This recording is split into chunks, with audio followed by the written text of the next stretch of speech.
किसी भी ग्रह पर जीवन के पनपने के लिए एक सही अमाउंट के एनर्जी की ज़रूरत होती है। यह ग्रह न तो अपने तारे से ज़्यादा दूर होना चाहिए और न ही अपने तारे के ज़्यादा पास, यानी एक सही मात्रा में एनर्जी किसी भी ग्रह पर जीवन को पनपने का मौका दे सकती है।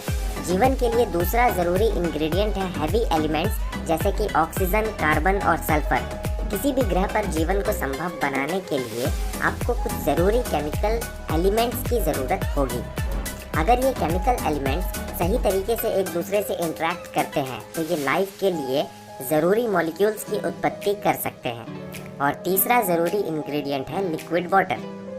गैस स्टेट में एटम्स एक दूसरे से काफ़ी ज़्यादा दूरी पर मौजूद होते हैं और बेहद ही तेज़ गति से मूव करते हैं, जिस वजह से ये एक दूसरे से सही तरीके से इंटरैक्ट नहीं कर पाते।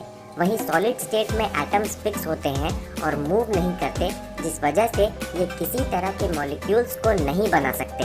पर लिक्विड स्टेट में एटम्स एक दूसरे से ठीक ठाक दूरी पर मौजूद होते हैं, जिस वजह से ये न सिर्फ दूसरे एटम्स के साथ इंटरैक्ट करते हैं पर साथ ही साथ ये एक दूसरे से जुड़कर बेसिक मॉलिक्यूल्स का निर्माण भी करते हैं।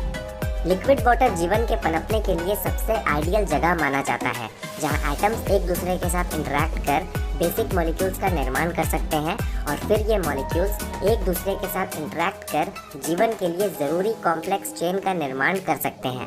यानी जीवन के पनपने के लिए लिक्विड वाटर बेहद ही ज़रूरी है। हम इस विशाल ब्रह्मांड में लिक्विड वाटर ऐसे ग्रहों पर पा सकते हैं जो कि अपने तारे के हैबिटेबल जोन में मौजूद है। यहाँ न ज़्यादा गर्मी होती है और न ज़्यादा ठंडी, जिस वजह से लिक्विड वाटर अपने लिक्विड स्टेट में लंबे समय तक बना रहता है। आज से 4 बिलियन सालों पहले हमारी पृथ्वी जीवन के पनपने के लिए सबसे परफेक्ट जगहों में से एक थी। लिक्विड वाटर अपने लिक्विड फॉर्म में लंबे समय के लिए मौजूद था। इस समय हमारे पृथ्वी पर लिक्विड वाटर के विशाल ओशियंस मौजूद थे और इन विशाल महासागरों के गहराई में कई क्रैक्स मौजूद थे, जहां से हैवी एलिमेंट्स और एनर्जी हमारे पृथ्वी की कोर से इन महासागरों के तह तक आ रहा था। यहाँ इन बेसिक एलिमेंट्स ने मिलकर जीवन के लिए ज़रूरी सेल्स का निर्माण किया और हमारे पृथ्वी पर जीवन की शुरुआत हुई।